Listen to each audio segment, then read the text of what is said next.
नमस्कार दोस्तों, कैसे हो आप सभी। स्वागत करते हैं आप सभी का अवस्थी जी को इसमें। नमस्कार दोस्तों, कैसे हो आप सभी। स्वागत करते हैं आप सभी का अवस्थी जी को इसमें। तो दोस्तों आज जो है कि बिहार डीएलएड एंट्रेंस एग्जाम 2026 के लिए जो बीबीआई क्वेश्चन का प्रैक्टिस सेट शुरू किया गया था, उसमें प्रैक्टिस सेट नंबर 4 तक हमसे कंप्लीट कर चुके थे। आज जो है कि 5 नंबर प्रैक्टिस सेट को हमसे कंप्लीट करने वाले हैं। तो चलिए शुरू करते हैं आज की सेशन को। शुरू से अंत तक पूरा कंप्लीट कीजिएगा और लास्ट में आपसे स्कोर भी देखिएगा कितना आपसे स्कोर कर पा रहे। इसमें आपका सामाजिक विज्ञान, विज्ञान और उसके बाद हिंदी का सेक्शन है। तो चलिए शुरू करते हैं आज की इस सेशन को हम सभी। आइए, आज का पहला क्वेश्चन है कि पौधे में कौन से पोषक तत्व जड़ के विकास में महत्वपूर्ण भूमिका निभाते हैं। अगर इन सेट में किसी भी क्वेश्चन का आंसर पता हो तो अपना आंसर आप सभी नीचे कमेंट बॉक्स में बता सकते हैं। चलिए आप सभी इस क्वेश्चन का राइट आंसर कीजिएगा। तो राइट आंसर ऑप्शन में भी हो जाएगा फास्फोरस। याद रखिएगा आप सभी किसका प्रयोग किया जाता है, फास्फोरस का। ऑप्शन में भी करेक्ट आंसर होगा। अगला है बिरसा मुंडा के आंदोलन का प्रमुख केंद्र बिंदु कहाँ था। देखिए बिरसा मुंडा आंदोलन को हम उलगुलान विद्रोह भी कहते हैं, जो कि 1895 में शुरू होता है और 1900 ईस्वी तक ये विद्रोह चलता है आपका। 1900 ईस्वी में बिरसा मुंडा का क्या हो जाता है, मृत्यु हो जाता है। कहाँ पर, रांची जेल में हो जाता है हैजा के कारण से। तो याद रखिएगा इसका प्रमुख क्षेत्र था डुम्बारी पहाड़ी। अच्छा, बिरसा मुंडा का जन्म कहाँ हुआ था, खूंटी जिले में हुआ था। तो याद रखिएगा आप सभी ऑप्शन में एक करेक्ट आंसर हो जाएगा। अगला क्वेश्चन है कि जिस समास के दोनों पद अप्रधान होते हैं वहां पर कौन सा समास होता है। ये हिंदी का क्वेश्चन है। तो देखिए दोनों पद अप्रधान की बात किया जाए तो वो आपका हो जाएगा बहुब्रीहि समास। याद रखिएगा आप सभी। देखिए द्वंद्व समास में क्या होता है, दोनों पद प्रधान होता है। द्विगु में क्या होता है, संख्यावाची होता है। तत्पुरुष में अंतिम पद प्रधान होता है। जबकि बहुब्रीहि समास में क्या होता है, इसमें कोई भी पद प्रधान नहीं होता है, ये किसी दूसरे अर्थ को संबोधित करता है। अगला है बिरसा मुंडा का जन्म कब हुआ था। चलिए क्वेश्चन 4 का राइट आंसर कीजिएगा आप सभी। तो राइट आंसर हो जाएगा 15 नवंबर 1875 को जो कि फ्रेंड बिरसा मुंडा का जन्म हुआ था। देखिए 15 नवंबर को ही झारखंड का भी गठन किया गया था इसी के जन्म दिवस पर। अगला क्वेश्चन है कि भूकंप के दौरान सतह पर पहुंचने वाली तरंगों का कौन सा उपकरण जो है कि इसका मापन करता है, यानी कि किस उपकरण के द्वारा इसका मापन किया जाता है जो सतह पर तरंग आता है। तो याद रखिएगा सिस्मोग्राफ के द्वारा। ऑप्शन में एक करेक्ट आंसर होगा। अच्छा, बैरोमीटर से क्या चीज मापते हैं, वायुमंडलीय दाब को मापते हैं। याद रखिएगा आप सभी, याद रहेगा। अगला है सबसे अधिक अभिक्रियाशील हाइड्रोजन कौन सा है। देखिए वर्ग जो 17 है आपका ये हाइड्रोजन से संबंधित है और वर्ग 18 क्या है ये आपका, तो याद रखिएगा अक्रिय गैस का समूह है। तो राइट आंसर क्या हो जाएगा इसका, याद रखिएगा फ्लोरीन सबसे अधिक जो कि फ्रेंड आपका अभिक्रियाशील होता है। ऑप्शन में भी राइट आंसर हो जाएगा। देखिए आयोडीन की कमी से क्या होता है, घेंगा रोग हो जाता है। याद रखेंगे आप सभी, जो समुद्री आप सभी खरपतवार देखते हैं उसमें आयोडीन की मात्रा अधिक होता है। ब्रोमीन जो है ये आपका अधातु है जो कि द्रव अवस्था में पाया जाता है। अगला है किस धातु में लिमोनाइट खनिज होता है। राइट आंसर ऑप्शन नंबर भी हो जाएगा Fe, यानी कि लोहा में जो कि फ्रेंड लिमोनाइट खनिज पाया जाता है। देखिए लोहा यानी कि आयरन की कमी से क्या होता है पता है आप सभी को, रक्त छीनता। अगला क्वेश्चन है कि स्वर्ण आभूषण की सफाई हेतु कौन से अम्ल का प्रयोग किया जाता है। देखिए फ्रेंड जितने भी आपसे जुड़े हैं आपसे सेशन को लाइक जरूर कर दीजिएगा वीडियो को। देखिए आपके लिए हम कोशिश करते हैं बेहतर से बेहतर कंटेंट लाकर आपको हम प्रोवाइड करें। आपसे सेशन को लाइक जरूर कर दीजिएगा। देखिए आपके लिए हम 100% एफर्ट लगाकर सारा चीज हम तैयार करके आपको देते हैं। तो इसीलिए जो सीरीज आपको दिया जा रहा है, जो क्लासेस दिया जा रहा है, इसे पर डे आपसे जरूर कंप्लीट किया कीजिए। जो हम आपको बता रहे बिल्कुल सिलेबस के आधार पर है, बिल्कुल टेंशन फ्री होकर आपसे तैयारी कीजिए, कहीं कोई दिक्कत नहीं होगा। राइट आंसर ऑप्शन में हो जाएगा नाइट्रिक अम्ल, इसका बिल्कुल करेक्ट आंसर होगा फ्रेंड, याद रखिएगा आप सभी। अगला क्वेश्चन देख लीजिएगा। क्वेश्चन है कि डैश एक साधारण उपकरण है जिसका उपयोग या तो विद्युत परिपथ को वियोजित करने या इसे पूर्ण करने के लिए किया जाता है। देखिए इसके बारे में थोड़ा सा समझिएगा। स्विच का प्रयोग किया जाता है, नहीं समझे होंगे आप सभी, इसको समझिएगा। देखिए क्या कहना चाह रहा है, स्विच एक साधारण उपकरण है जिसका उपयोग या तो विद्युत परिपथ को वियोजित यानी कि विभाजित करने के लिए या उसे पूर्ण करने के लिए करते हैं। जैसे कि अगर बल्ब को बंद करना है तो स्विच दबा देते हैं, और चालू करना है तो फिर से हम स्विच दबाते हैं, ऑन ऑफ कर देते हैं। तो वही बोल रहा है यहाँ पर, वियोजित करना यानी कि अलग करना, और यह पूर्ण करना यानी कि फिर से चालू कर देना, तो वो स्विच का प्रयोग किया जाता है। क्लियर है। अगला है, केंद्र सरकार के व्यय को नियंत्रित करने की शक्ति जो है फ्रेंड ये किस में होता है? जो केंद्र सरकार का व्यय होता है इसका नियंत्रण कौन करता है? तो याद रखिएगा, नियंत्रक एवं महालेखा परीक्षक की यह जिम्मेदारी होता है। तो ऑप्शन नंबर क्या हो जाएगा? सी करेक्ट आंसर हो जाएगा। देखिए, संसद जो होता है लोकसभा और राज्यसभा का होता है, याद रहेगा। तो राइट आंसर यहां पर क्या हो जाएगा? सी करेक्ट आंसर होगा। अगला क्वेश्चन देख लीजिएगा, भारत का नियंत्रक एवं महालेखा परीक्षक जिसे कैग कहा जाता है किसके लिए मुख्य लेखाकार तथा लेखा परीक्षक के रूप में काम करता है? तो देखिए, यह काम करने की बात किया गया है, तो संघ तथा राज्य सरकार के लिए कार्य करता है। तो ऑप्शन में सी राइट आंसर होगा। यहां से एक बार क्वेश्चन पूछा गया था कि कैग जो होता है यानी कि भारत का नियंत्रक एवं महालेखा परीक्षक जो होता है इसकी नियुक्ति कौन करता है? तो याद रखिएगा, राष्ट्रपति जो है फ्रेंड, राष्ट्रपति के द्वारा ही नियुक्ति किया जाता है कैग का, याद रहेगा आप सभी को। देखिए, राज्यपाल की भी नियुक्ति राष्ट्रपति ही करता है, प्रधानमंत्री की नियुक्ति भी राष्ट्रपति करता है, जबकि राज्य में मुख्यमंत्री जो होता है उसका नियुक्ति कौन करता है? तो राज्यपाल करता है। चीजें क्लियर हैं। अगला क्वेश्चन है कि भारत के नियंत्रक एवं महालेखा परीक्षक की नियुक्ति कौन करता है? तो अभी आपको बताएं कि ये राष्ट्रपति के द्वारा किया जाता है, याद रहेगा आप सभी को। अगला क्वेश्चन देख लीजिएगा, एसबी किसका प्रतीक चिन्ह है? तो देखिए, एसबी जो है ये आपका हो जाएगा एंटी मनी का, ऑप्शन में ए राइट आंसर होगा। किसका है? एंटी मनी का प्रतीक चिन्ह है। अगला है, लाल रंग का उपयोग खतरे के संकेत के रूप में किया जाता है, क्यों करते हैं? जो लाल रंग है इसका प्रयोग हम सभी खतरे में करते हैं, क्यों करते हैं? ऑप्शन पढ़िए आप सभी। राइट आंसर ऑप्शन में हो जाएगा, लाल प्रकाश हवा के अनुभव द्वारा कम से कम परिकिरणित होता है, जिसके कारण से हम सभी क्या करते हैं?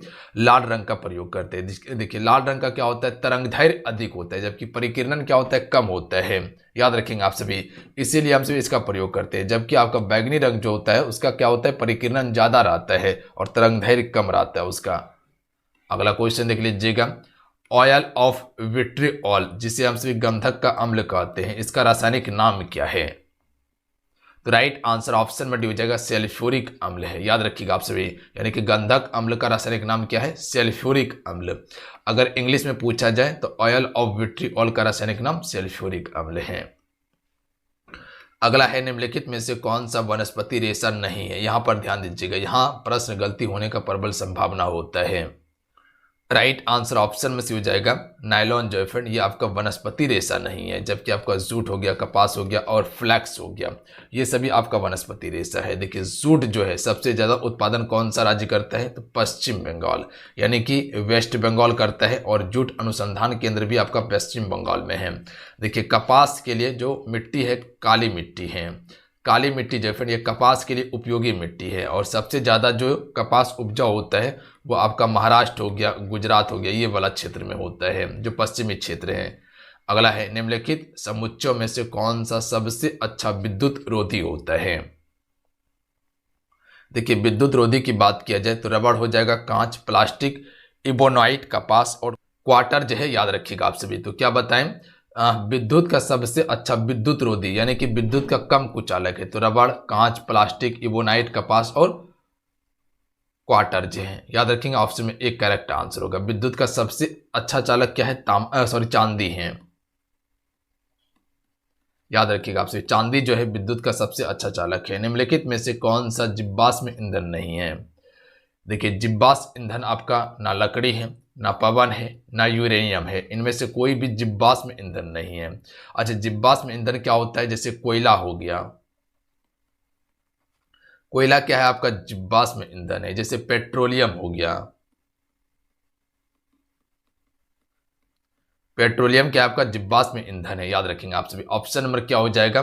डी करेक्ट आंसर हो जाएगा, इनमें से कोई नहीं आपका जीवाश्म ईंधन है। जीवाश्म ईंधन क्या होता है? जो बहुत समय पहले जितने भी पेड़ पौधे थे या जीव जंतु थे वो एक समय पहले क्या हो गया था? जमीन के अंदर दब गया, उसके बाद जो चीज का निर्माण हुआ, जैसे कोयला हो गया, पेट्रोल हो गया, ये सभी का जो निर्माण हुआ उसी को जीवाश्म ईंधन कहते हैं। अगला है, निम्नलिखित में से कौन सा तत्व उपधातु है।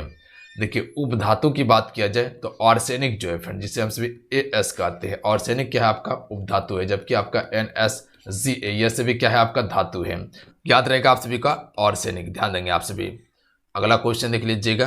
क्वेश्चन है कि बहुत उच्च तापमान को मापने के लिए इस्तेमाल किए जाने वाला उपकरण कौन सा है। तो देखिए सूर्य का अगर तापमान मापना है, क्योंकि सूर्य का तापमान सबसे अधिक होता है, तो पायरोमीटर का उपयोग किया जाता है, याद रखिएगा। सिस्मोग्राफ से क्या कहते हैं, तो अभी बताए थे कि भूकंप जो आता है वो सतह की तीव्रता को मापता है। अगला है निर्जलीकरण के दौरान कौन सा पदार्थ है जो आमतौर पर शरीर द्वारा त्याग दिया जाता है।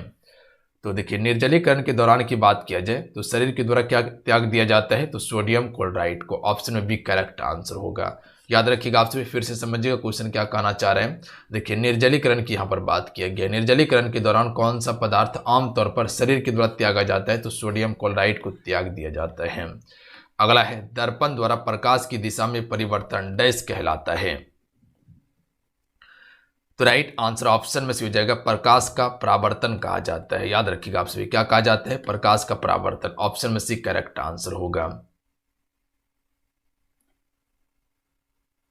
अगला क्वेश्चन देख लीजिएगा फ्रेंड। अगला क्वेश्चन है कंडरा के अस्थि विकास द्वारा बनने वाली अस्थियों को क्या कहा जाता है। तो कंडरा के अस्थि विकास द्वारा बनने वाली अस्थियों को हम सभी कंडरा अस्थि कहते हैं। ऑप्शन में बी राइट आंसर होगा। आइए अगला है प्रेशर कुकर के हैंडल के लिए बेंकेलाइट का उपयोग करने के लिए मुख्य कारण क्या है। चलिए क्वेश्चन 24 का आपसे राइट आंसर कीजिएगा। तुम बेंकेलाइट का प्रयोग क्यों करते हैं। जो प्रेशर कुकर आपसे देखे हैं उसमें ब्लैक कलर का एक हैंडल लगाए जाते हैं, इसका प्रयोग क्यों किया जाता है। तो याद रखिएगा आप सभी, ऑप्शन में ए राइट आंसर होगा। यह उष्मा का कुचालक होता है। जो ब्लैक कलर का आपसे देखे होंगे जो हैंडल पर लगाया जाता है, तो वो क्या होता है, उष्मा का कुचालक होता है। क्योंकि अगर ये नहीं लगा रहेगा ऊपर से तो हाथ क्या होगा, जलने लगेगा। अगला क्वेश्चन है भारतीय संविधान के किस भाग में पंचायती राज से संबंधित प्रावधान है। तो देखिए पंचायती राज की बात किया जाए तो आपको पता होना चाहिए भाग 9 में है, याद रखिएगा। जबकि आपका भाग 9 को में क्या है, तो याद रखिएगा नगर पालिका से संबंधित है। अच्छा, इसके अलावा जो है पंचायती राज का वर्णन पहली बार जो किया गया था संविधान के भाग 4 में भी किया गया है। अनुच्छेद 40 जो है ये पंचायती राज से ही संबंधित जो नीति निर्देशक तत्व के अंतर्गत आता है। यहाँ से समझिएगा जो अनुच्छेद 40 है इसमें कहा गया था सिर्फ कि आप सभी राज्यों में पंचायती राज लागू कीजिए, जो कि नहीं किया गया था। बहुत सारा राज्य में मात्र एक राज्य जो आपका राजस्थान का नागौर जिला था वहीं पर लागू हुआ था, उसके बाद आंध्र प्रदेश बनता है। पर पूर्ण रूप से इसको दर्जा दिया गया था 73वां संविधान संशोधन 1993 में, जो कि पंचायती राज को संवैधानिक दर्जा दिया गया था और इसको भाग 9 में रखा गया और आपका अनुसूची 11 में रख दिया गया था। अगला क्वेश्चन है कि संविधान के किस भाग में ग्राम पंचायतों की स्थापना की बात की गई थी। तो भाग 4 में बात की गई थी, याद रखिएगा आपसे अनुच्छेद 40 में। इसमें सिर्फ प्रावधान किया गया था, इसके अनुसार लागू कर भी सकता था नहीं भी कर सकता था। जिसको सुविधा पड़ा लागू किया, जो नहीं चाहता था नहीं लागू किया। बट जब संवैधानिक अधिकार दे दिया गया, संविधान में जब शामिल कर दिया गया 73वां संविधान संशोधन के द्वारा, उसके बाद हर राज्य में लागू किया गया। हर राज्य में त्रिस्तरीय पंचायत ही चल रहा है, आप ध्यान दीजिएगा। कहीं कहीं पर एक स्तरीय भी पंचायत है, कहीं पर पंचायती राज व्यवस्था नहीं है, जैसे दिल्ली हो गया आपका, यहाँ पर पंचायती राज व्यवस्था नहीं चलता है। बात समझ रहे हैं। अगला है भारतीय संविधान के किस भाग में नगर पालिकाओं से संबंधित प्रावधान है। तो नगर पालिका से संबंधित प्रावधान भाग 4 का में है, याद रखिएगा आप सभी। देखिए नगर पालिका से संबंधित प्रावधान जो है भाग 9 का में है। अनुसूची आपका 12 नगर पालिका से संबंधित है। और नगर पालिका को संवैधानिक दर्जा कब मिला था, तो ये 74वां संविधान संशोधन को दिया गया था। ये भी आपका 1993 में ही दिया गया था, बट कभी कभी ऑप्शन 1994 ही रहता है। तो जो आपको दोनों मिल जाए देखने के लिए ऑप्शन टिक कर लेना है आप सभी को। अगला है प्रति इकाई समय में पूर्ण दोलन की संख्या डैश कहा जाता है। Right answer option number B हो जाएगा आवृत्ति कहा जाता है। याद रखिएगा आप सभी क्या कहा जाता है, आवृत्ति। अगला क्वेश्चन देख लीजिएगा। अगला क्वेश्चन है कि जीवों में समानता और अंतर से संबंधित विज्ञान डैश है। तो राइट आंसर हो जाएगा अनुवांशिकी कहा जाता है। इसे क्या कहा जाता है, जो जीवों में समानता और अंतर से संबंधित विज्ञान जो होता है उसे अनुवांशिकी कहते हैं। अच्छा, पारिस्थितिकी क्या होता है, किसी को पता है, चलिए बताइएगा आप सभी। तो पारिस्थितिकी क्या होता है। अगला क्वेश्चन है कि CNG का पूर्ण रूप निम्नलिखित में से क्या है। CNG compressed natural gas. Option में सी राइट आंसर होगा। इजी क्वेश्चन था। भौतिक राशि प्रतिबल की इकाई क्या है, यानी कि भौतिक राशि की प्रतिबल की जो इकाई है, भौतिक राशि में प्रतिबल की इकाई क्या है, तो राइट आंसर हो जाएगा पास्कल, यानी कि प्रतिबल की इकाई क्या है, पास्कल है। अगला है गेहूं का कीट डैश के कारण होता है। जो गेहूं में कीट रोग जो होता है ये किसके कारण होता है, कवक के कारण, और ये मुख्य रूप से कवक ही होता है, फंगस होता है, याद रखिएगा। विषाणु के कारण कौन कौन सा रोग होता है बताएं आप सभी को, जैसे कि हो गया इन्फ्लुएंजा हो गया, चेचक हो गया, चिकन फॉक्स हो गया, ये सभी विषाणु के कारण होने वाला है रोग। प्रोटोजोआ के कारण कौन सा रोग होता है, मलेरिया हो गया, ये प्रोटोजोआ के कारण से होता है।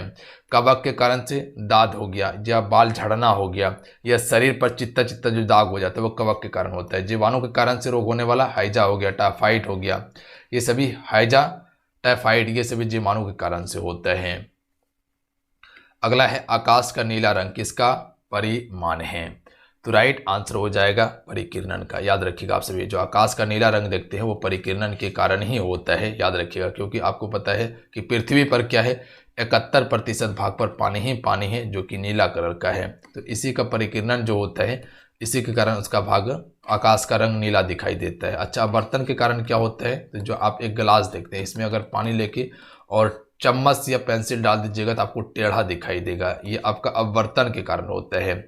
जो आप सभी देखते हैं एक आपका कह सकते हैं कि तालाब है, इसमें जो मछली आप देख रहे हैं, यहाँ पर एक मछली देखिएगा तो वो आपको जो गहराई में है उससे थोड़ा ऊपर उठकर दिखाई देगा आपको, तो ये भी अपवर्तन के कारण ही होता है। अगला है विषाणु द्वारा जंतुओं में उत्पन्न होने वाला रोग कौन सा है, तो अभी आपको कुछ बताए थे विषाणु के द्वारा यानी कि वायरस के कारण। Option number D correct answer होगा। अगला क्वेश्चन है निम्नलिखित में से कौन एक धात्विक खनिज है, तो राइट आंसर ऑप्शन नंबर हो जाएगा बी बॉक्साइट। बॉक्साइट जो फ्रेंड ये आपका धात्विक खनिज है और बॉक्साइट से ही एल्युमिनियम निकाला जाता है। अगला है निम्नलिखित में से किस स्रोत से मस्तिष्क को ऊर्जा प्राप्त होता है, तो देखिए मस्तिष्क को ऊर्जा प्राप्त होता है ग्लूकोज से, याद रखिएगा आप सभी, और ग्लूकोज जो है ये तुरंत ऊर्जा प्रदान करता है, तो ऑप्शन में ए राइट आंसर होगा। अगला है निम्नलिखित में से कौन सा कथन गलत है, तो देखिए कथन यहाँ गलत की बात किया गया है, तो ऑप्शन को पढ़िएगा आप सभी। सबसे पहला ऑप्शन है संरक्षण नियमों का प्राकृतिक की समरूपता से गहरा संबंध है, बिल्कुल सत्य कथन है। अच्छा, प्राकृतिक की सभी मूलभूत बलों में सबसे दुर्लभ बल नाभिकीय बल होता है, यही कथन गलत है, सबसे दुर्लभ बल नाभिकीय बल नहीं होता है। आगे देखिए संरक्षण का नियम निरीक्षणों एवं प्रयोग पर आधारित एक परिकल्पना है, बिल्कुल सत्य है। उसके बाद है परमाणु प्रक्रिया में द्रव्यमान ऊर्जा में परिवर्तित हो जाता है या इसके विपरीत प्रक्रिया होती है, ये भी सत्य है, तो सत्य नहीं है ऑप्शन में बी कि सबसे दुर्लभ बल नाभिकीय बल होता है, ये गलत है। अगला है राष्ट्रपति संविधान के किस अनुच्छेद के तहत भारत के मुख्य न्यायाधीश के समक्ष शपथ ग्रहण करता है, तो राइट आंसर हो जाएगा अनुच्छेद 60 के तहत करता है शपथ ग्रहण। अगला है भारतीय संविधान के अनुच्छेद में मुख्यमंत्री के कार्य की परिभाषा के बारे में बताया गया है। जो आपका मुख्यमंत्री है इसका कार्य से संबंधित जो अनुच्छेद है वो कौन सा अनुच्छेद है, अनुच्छेद 167 है। ये क्वेश्चन कई बार पूछा गया है। अगला है सर्वोच्च न्यायालय के न्यायाधीश काम काज के लिए किस भाषा का प्रयोग करता है, तो सर्वोच्च न्यायालय के न्यायाधीश यानी कि सुप्रीम कोर्ट जो है ये अंग्रेजी भाषा का प्रयोग करता है। देखिएगा कि पल्स ऑक्सीमीटर का उपयोग डैश मापने के लिए किया जाता है। देखिए इसका जो प्रयोग होता है पल्स ऑक्सीमीटर का रक्त की ऑक्सीजन संतृप्ति को प्लस में स्पंद दर को मापने के लिए करते हैं, सी करेक्ट आंसर होगा। मानव आंख में किसी वस्तु का प्रतिबिंब कहाँ बनता है, तो देखिए मानव आंख में किसी भी वस्तु का प्रतिबिंब जो होता है वो रेटिना पर बनता है, option number D correct answer होगा। देखिए आंख दान के समय में कॉर्निया ही दान किया जाता है। अगला है निम्नलिखित में से कौन कोशिका सिद्धांत के बारे में सही नहीं है, यहाँ पर ध्यान दीजिएगा कोशिका के बारे में बात किया गया है, तो देखिए कोशिका के बारे में आपसे समझिएगा। ऑप्शन ए दिया हुआ है कि पुरानी कोशिकाएं विभाजित होकर नई कोशिकाएं बनती है, ये बिल्कुल सत्य है। जो पुरानी कोशिका है उसी से विभाजित होकर नई कोशिका का निर्माण होती है, ध्यान दीजिएगा आपसे, बिल्कुल सही है। सभी जीवित चीजें जो है वो कोशिका की बनी होती है, ये भी सत्य है। जितने भी अभी तक जीवित चीज है वो सारे कोशिका का है, चाहे वो एक कोशिकीय हो या बहुकोशिकीय हो। सभी कोशिकाएं समान होती है, ये गलत है। सभी कोशिकाएं समान नहीं होती है। किसी का कोशिका बड़ा है, किसी का छोटा है, याद रखिएगा, किसी का लंबा भी होता है। तो सभी का समान आकार का कोशिका नहीं होता है या समान वेट का कोशिका नहीं होता है, याद रखेंगे। तो ये आपका गलत है। आगे देखिएगा, किसी जीव की संरचना उसके कोशिकाओं के गठन पर निर्भर करती है, ये बिल्कुल सत्य है कि किसी भी जीव की संरचना उसके कोशिकाओं के गठन पर ही निर्भर करती है, जिसके कारण सभी का आकार समान नहीं होता। तो ऑप्शन में सी यहां पर बिल्कुल सही हो जाएगा, यह कथन गलत है। अगला है, मनुष्यों में गुर्दे यानी कि विक्र निम्नलिखित में से किस तंत्र के अंग हैं? तो ये आपका उत्सर्जन तंत्र का अंग होगा। आपका विक्र जो है ये आपका उत्सर्जन तंत्र का अंग है। अगला है, कैसे रोगियों में चिकनी अंतःप्रद्रव्य जालिका कई दवाओं से डैश को विषाक्त करने में महत्वपूर्ण भूमिका निभाता है? देखिए, इसका राइट आंसर हो जाएगा ऑप्शन नंबर बी, यकृत से। ऑप्शन में बी करेक्ट आंसर होगा। इसको समझिएगा फिर आप सभी, देखिए ध्यान दीजिएगा। कैसे रोगियों में से चिकनी अंतःप्रद्रव्य जालिका कई दवाओं से आपका यकृत को विषाक्त करने में महत्वपूर्ण भूमिका निभाता है, यकृत को। अगला क्वेश्चन देख लीजिएगा, विद्युत ऊष्मक इलेक्ट्रॉनिक हीटर जिसे कहा जाता है, तापमान अवयव किस धातु का बना होता है? तो ये नाइक्रोम का बना होता है। सिंपल भाषा में समझिएगा कि जो इलेक्ट्रॉनिक हीटर होता है यानी कि विद्युत ऊष्मक जो होता है, ये किसका बना होता है? तो नाइक्रोम का बना होता है, उसकी कुंडली। अगला है, पृथ्वी के गुरुत्वाकर्षण के कारण तत्व का मान अधिकतम कहाँ होता है? यानी कि जो पृथ्वी का गुरुत्वाकर्षण है, इस तत्व का अधिकतम मान जो होता है वो कहाँ पर होता है? ध्रुव पर। जो आपसे पृथ्वी का ग्लोब देखते हैं, ये उत्तरी ध्रुव, ये दक्षिणी ध्रुव, यहाँ पर मान सबसे अधिक होता है। सबसे कम कहाँ होता है? भूमध्य रेखा पर। जो भूमध्य रेखा आपसे देख रही है ये वाला, यहाँ कम होता है, जिसे केंद्र भी कहा जाता है। ध्वनि के बारे में निम्नलिखित तो कौन सा कथन सत्य है? तो राइट आंसर ऑप्शन में ए होगा, सिर्फ एक। अधिकतम आयाम तेज ध्वनि, ये बिल्कुल सत्य ध्वनि के बारे में। उच्च आवृत्ति कम पिच नहीं, उच्च आवृत्ति में ज्यादा पिच होता है, कम नहीं ज्यादा होता है। अगला है, सौर विकिरण को डैश द्वारा मापा जाता है? तो राइट आंसर हो जाएगा पायरोनोमीटर से हम सौर विकिरण को मापते हैं। अगला क्वेश्चन है कि भारत सरकार द्वारा नई राष्ट्रीय खनिज नीति की घोषणा किस वर्ष की गई थी? तो नई राष्ट्रीय खनिज नीति की जो घोषणा हुआ ये आपका 2008 में किया गया था। कब? 2008 में, याद रखिएगा, इंपॉर्टेंट है। अगला है, बेकेलाइट का उपयोग खाना पकाने के बर्तन के हत्थे में किया जाता है, क्योंकि ये अभी बताए थे बेकेलाइट के बारे में। जो आपका प्रेशर कुकर होता है उसके हत्थे में आपका बेकेलाइट का प्रयोग होता है। हत्थे में इसका प्रयोग क्यों करते हैं? क्योंकि ये उष्मा का क्या है? कुचालक है। ऑप्शन में सी करेक्ट आंसर होगा। आइए अगला है, नाइक्रोम निम्नलिखित में से किसका मिश्रण है? जो नाइक्रोम तार होता है ये किसका मिश्रण है? तो ऑप्शन में ए हो जाएगा NiCr प्लस में Cr यानी कॉपर हो जाएगा, मैग्नीज हो जाएगा, लोहा हो जाएगा, और Ni निकेल हो जाएगा। तो याद रखिएगा, निकेल, कॉपर, मैग्नीज, उसके बाद जो है कि लोहा का है। किस समासिक पद का विग्रह सही नहीं है? देखिए, समासिक पद का विग्रह सही नहीं है ऑप्शन में सी का। सत्याग्रह का समास विग्रह सत्य का आग्रह होता है, ये गलत है। सत्याग्रह का समास विग्रह क्या होगा? सत्य के लिए आग्रह होगा। याद रखिएगा, सत्य के लिए आग्रह होगा, ये बिल्कुल सत्य है। और सत्याग्रह जो है इसमें तत्पुरुष समास है, याद रखिएगा आप सभी। कौन सा तत्पुरुष समास है? तो इसमें भी संप्रदान तत्पुरुष समास है। तो डायरेक्ट याद रखिए आप सभी की तत्पुरुष समास है, इसमें ध्यान देंगे आप सभी। क्लियर है बात? बाकी बात, दिनों दिन, तो दिन प्रतिदिन या दिन हिम दिन में, तो ये दिनों दिन का बिल्कुल समास विग्रह सही है। शोकाकुल का समास विग्रह शोक से आकुल, बिल्कुल सही है। सिर दर्द, तो इसका हो जाएगा सिर में दर्द। अगला है, आपके इस गलत कृत्य से मुझे डैश आ रही है, इनमें से कौन सा तत्सम शब्द है? तो लज्जा आ रही है, याद रखिएगा। आपके इस गलत कृत्य से मुझे लज्जा आ रही है, बिल्कुल सही हो जाएगा। अगला क्वेश्चन देखिए, उचित तत्सम शब्द का चयन कीजिए। पति के पिता को क्या कहा जाता है? जो पति का पिता होता है उसे ससुर कहा जाता है। जो पति का पिता होता है उसे ससुर कहते हैं। निम्न में से कौन सा शब्द विदेशज शब्द नहीं है?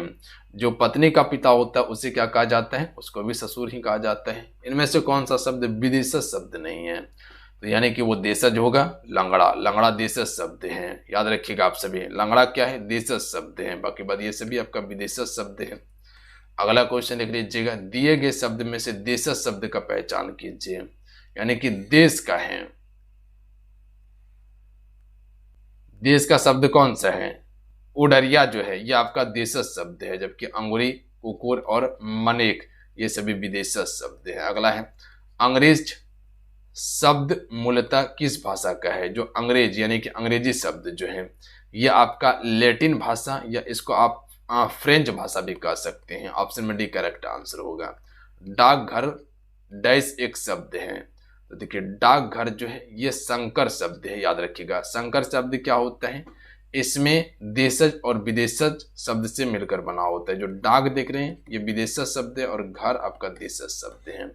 अगला है, निम्नलिखित में से कौन सा शब्द योग रूढ़ शब्द नहीं है? देखिए योग रूढ़ के बारे में बताए थे कि इसमें क्या होता है, किसी के लिए कोई भी शब्द रूढ़ हो उसे योग रूढ़ कहा जाता है। अपना अर्थ को नहीं प्रदर्शित करता, किसी दूसरे के अर्थ को बताता है। जैसे कि नीला है कंठ जिसका, अर्थात क्या हो जाएगा?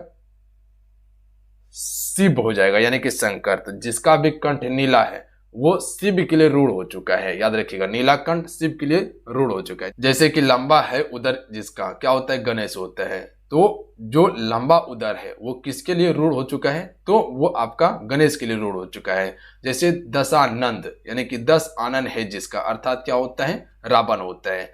तो 10 सिर जो है ये किसके लिए रूढ़ हो चुका है? तो वो रावण के लिए हो चुका है। जैसे बोल देंगे दशानन तो आपको दिमाग में तुरंत क्लिक करेगा, अच्छा रावण है या 10 सिर वाला आदमी रावण है, तो वो 10 सिर रावण के लिए रूढ़ है। तो रूढ़ शब्द इसमें नहीं हो जाएगा। देखिए दशानन हो गया, लंबोदर हो गया, त्रिलोचन, ये सभी आपका रूढ़ शब्द है, जबकि श्वेत पत्र रूढ़ शब्द नहीं है, याद रखिएगा आप सभी। श्वेत पत्र क्या है? तो ये आपका यौगिक शब्द है, याद रखिएगा आप सभी। क्या है? यौगिक शब्द है। इसमें देखिएगा तो श्वेत अलग हो जाएगा, ठीक है? श्वेत, ये इसको श्वेत लिखिए। श्वेत और पत्र अलग अलग है, दोनों आपका रूढ़ शब्द, ये भी रूढ़ है ये भी रूढ़ है, और दोनों रूढ़ मिलकर यौगिक बनाएगा। अगला क्वेश्चन देख लीजिएगा, निम्नलिखित में से कौन सा शब्द रूढ़ शब्द नहीं है? देखिए रूढ़ जो नहीं है वो आपका प्राणदा, ये रूढ़ शब्द नहीं, जबकि प्रिय हो गया, प्रेम हो गया और प्राण ये सभी रूढ़ शब्द है, जिसको खंडित नहीं है, नहीं यानी कि विभाजित नहीं कर सकते हैं या अलग नहीं कर सकते हैं इसको, जबकि आप प्राणदा को अलग कर सकते हैं। देखिए प्राण जो है ये अलग शब्द है और दा भी अलग शब्द है। इसमें जो है प्राण ये क्या है? आपका रूढ़ शब्द है प्राण, और ये जो दा देख रहे हैं ये आपका प्रत्यय शब्द है, याद रखिएगा आप सभी। बात समझ गए? तो ये आपका क्या है? यौगिक शब्द है आपका, ना कि रूढ़ शब्द है। अगला है, निम्नलिखित में से कौन सा शब्द रूढ़ है यौगिक नहीं है? इनमें से एक रूढ़ है पर यौगिक नहीं है। तो रूढ़ शब्द पीला, पीला रूढ़ शब्द है, पीला को तोड़ सकते हैं? नहीं तोड़ सकते हैं। जबकि झटपट, तो झट अलग है पट अलग है, तो यौगिक हो जाएगा। घोड़ साल, तो घोड़ जो है ये अलग है, साल अलग है, यौगिक होगा। उसी प्रकार से पंकज ये आपका रूढ़ शब्द नहीं यौगिक है। अगला क्वेश्चन देख लीजिएगा, किस कवियत्री को आधुनिक मीरा कहा जाता है? तो देखिए आधुनिक जो मीरा कहा जाता है महादेवी वर्मा को कहा जाता है, याद रखिएगा आप सभी, महादेवी वर्मा को। इससे संबंधित कुछ रचना है जो याद रखिएगा आप सभी। इसकी एक फेमस रचना है निहारा, इसके अलावा यामा, यामा, इसके अलावा रश्मि, रश्मि,